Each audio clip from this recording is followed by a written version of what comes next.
Kicked off the show talking with Andrew Tahmooressi mom, Jill.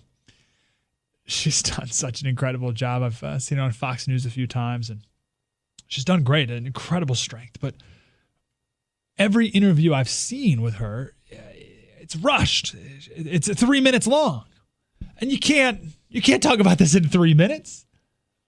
And the reason they do that is because to so many people across the country, this is just one of many stories. So we got a 3-minute story, and then we got to move on to the next 3-minute story. Got to move on to the next 3-minute story because there's a lot going on in the country that we got to talk about. That's fine and fair and whatever. But to us right now, this is the only story.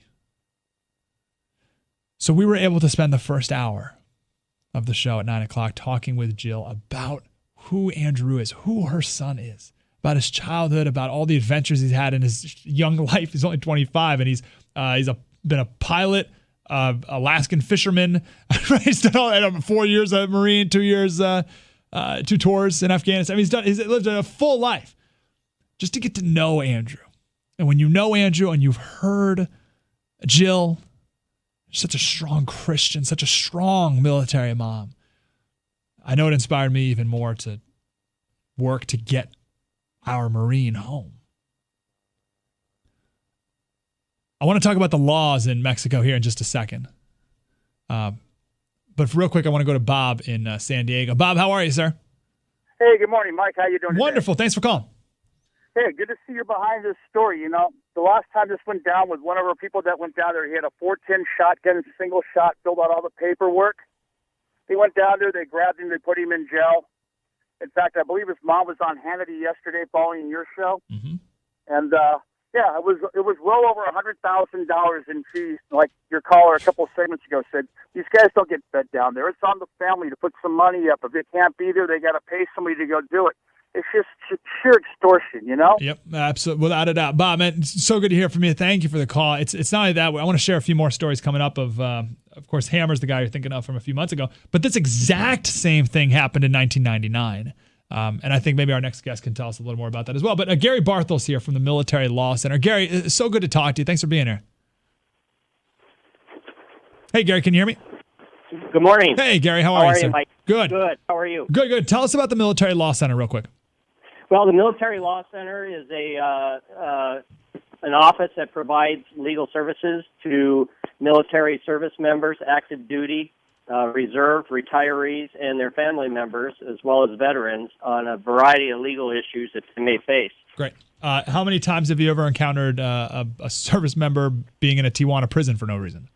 I have encountered numerous cases where I've had clients who were detained down in Mexico, some for cause, some without cause. So what's the process here? I don't know where to start. Should we start? What are your overall thoughts on this case, and then we can talk process? Okay, well, with regard to this case, first I want to say thank you for spending the time and devoting your energy to this cause, because this is not the first time this has happened, and it's not going to be the second time that it happens. It's probably going to happen again in the future. Mm-hmm. And I think it's important that Americans know about the criminal judicial process in Mexico.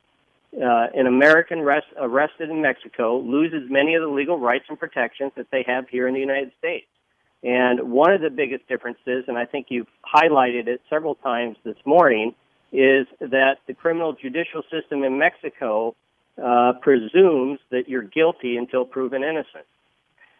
Another major difference in the two systems is that in Mexico, the judges play an active role in developing the case and gathering evidence. What? And as a result, the charging process of the Mexican criminal justice system is much slower than it is here in the United States. Therefore, it's not unusual for a prisoner to have to wait weeks or months in jail before knowing if they'll even be charged with an offense or if they'll be released.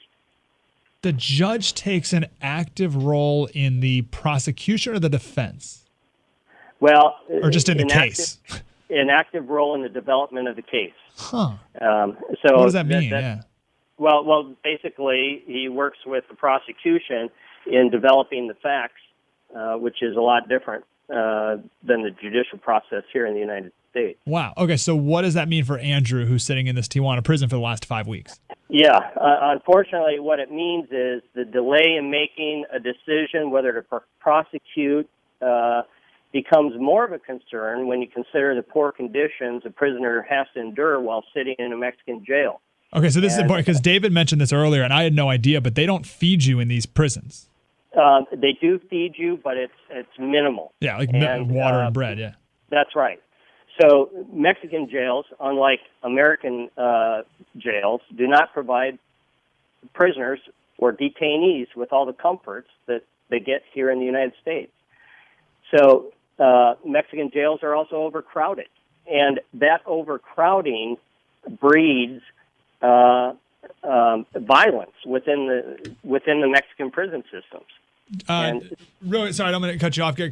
Dan, can you find the clip of Jill speaking earlier? I don't know if you heard this, Gary, but she was talking about the phone call that she received from Andrew in the prison. She said it sounded like there was a riot going on behind him, and he said, "Mom, I don't think I'm going to make it through the night. Whatever you do, don't come to Mexico to try to help me. Don't come here. Your life is at danger. I don't think I'll make it through the night," and hung up the phone.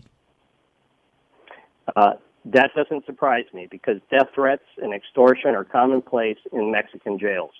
60% of the Mexican prisons are controlled by criminal groups. 200%, overcrowding in some of the jails is over 200% of the occupancy rate. I recently had a client who was in a cell that was meant for 2 prisoners, and he had to share that cell with 15 other people. What? And so they're sitting on the floors, they're sleeping on the floors, and this overpopulation in the Mexican prisons makes the prisons a time bomb. And oftentimes the prisons are more under the control of certain powerful prisoners or cartel members than they are of the state. What does a cartel member think or see when they have a United States Marine reservist in their cell with them? Well, I think that's an opportunity. Anybody who's in the military or has been in the military or is identified with the United States military automatically becomes a target. And so I think you referenced John Hammer's case earlier. He experienced a lot of the same things that Andrew Tahmooressi is experiencing down there now. So I heard a lot of people say, well, they want to pay off, we should pay them off. What does that mean in the context of, it's not like he's abducted where he's in a system. How do you pay someone off in a system like this? Well, there's several ways that it can be done. I mean, extortion comes from everything from prisoner guards. I think a lot of your listeners have probably heard the stories when you're down in Mexico and you just get stopped by the federales or somebody. Rather than going to jail, you pay the federales a little fee, and you're able to go on your own. How much money is that usually? Well, it depends. It depends on what you're being stopped for. It depends on what they're demanding. And it depends on what you have in your pocket. Yep. But the prison system isn't any different. And so oftentimes you have guards within the prison who are looking to make a buck off a particular prisoner.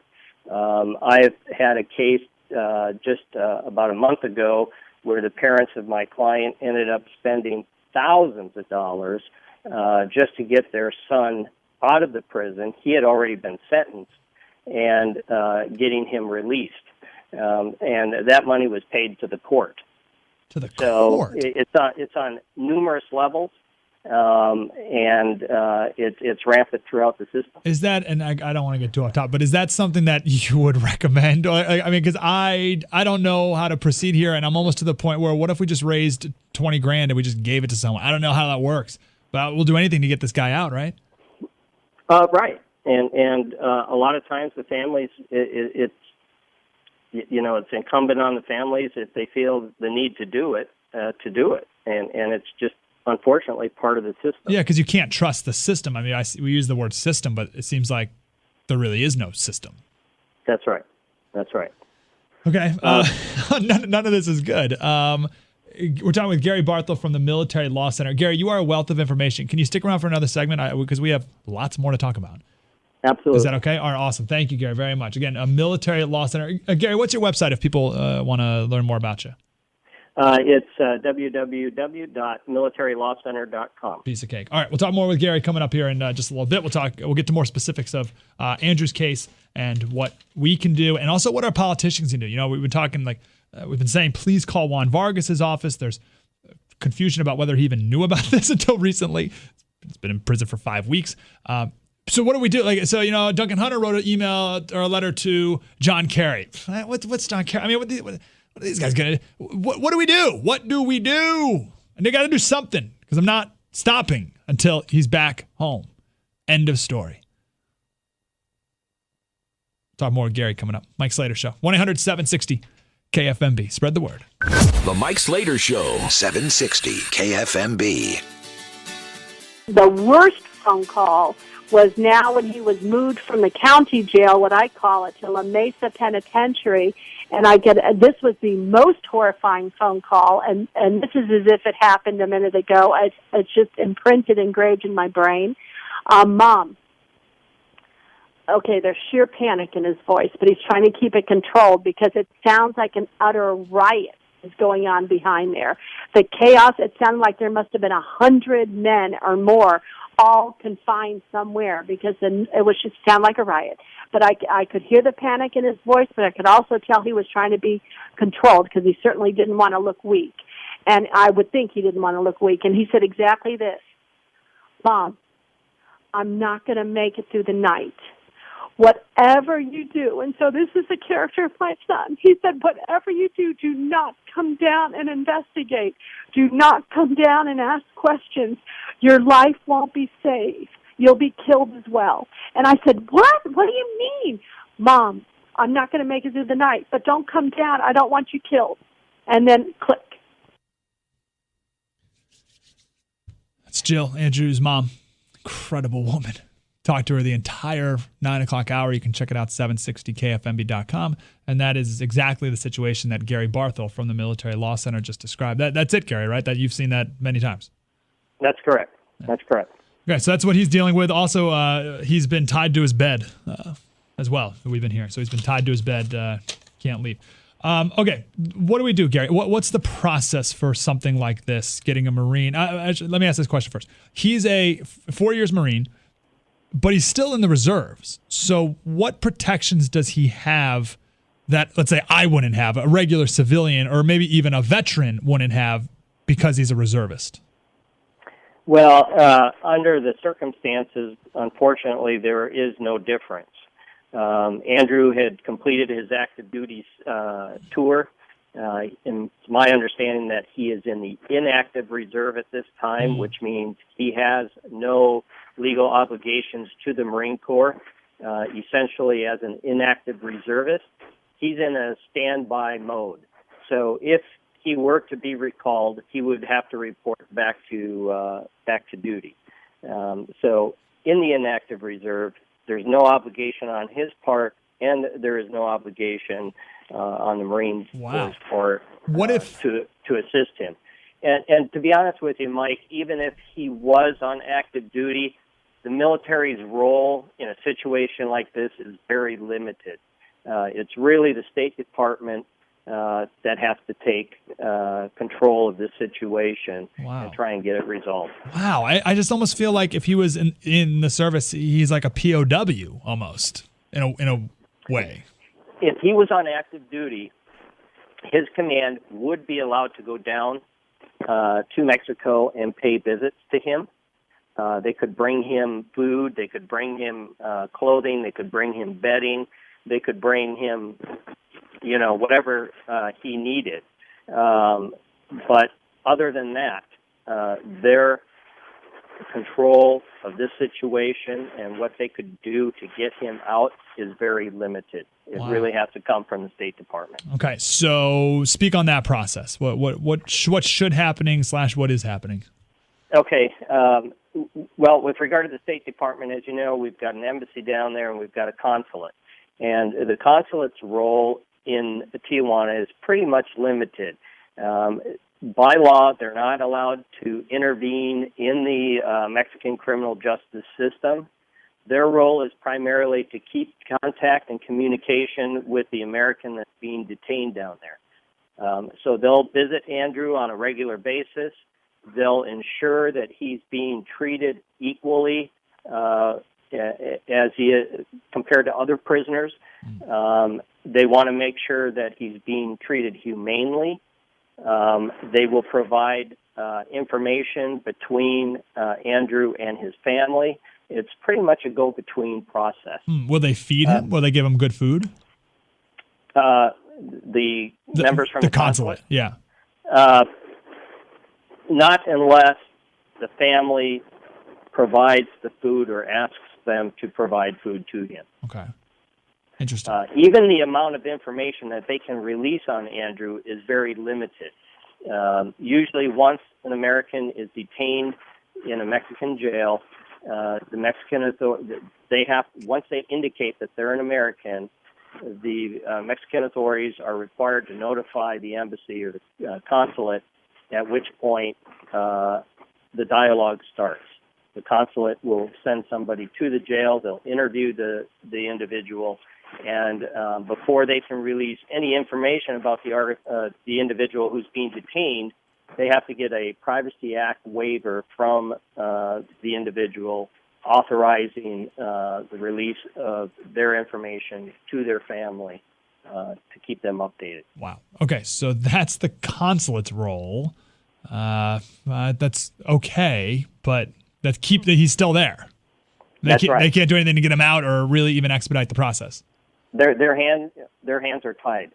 To get him out of this process is going to require high-level discussions between the Department of State or the White House.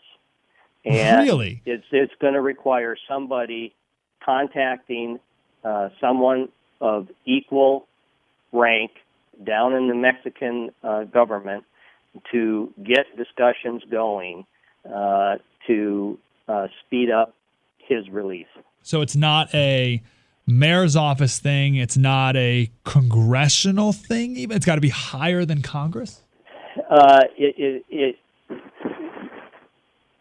It's normally going to require something from the State Department. And as we've seen, Duncan Hunter and some other congressional folks, as well as senators from Florida, are actively involved in trying to secure his release. But there's only so much that they can do. Yeah, so they can pressure the State Department. That's right. And that's why Duncan Hunter issued the letter to the State Department, to Secretary Kerry, requesting that he get involved and that they push this up through the State Department levels to give it the visibility it needs so that the proper action can be taken to secure his release. Wow. Okay.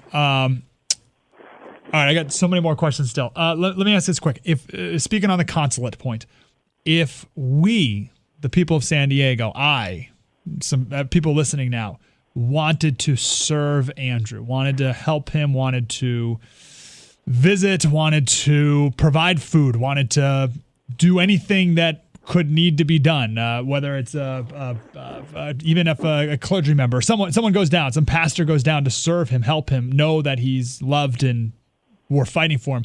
Is there anything that we can or should do in that regard?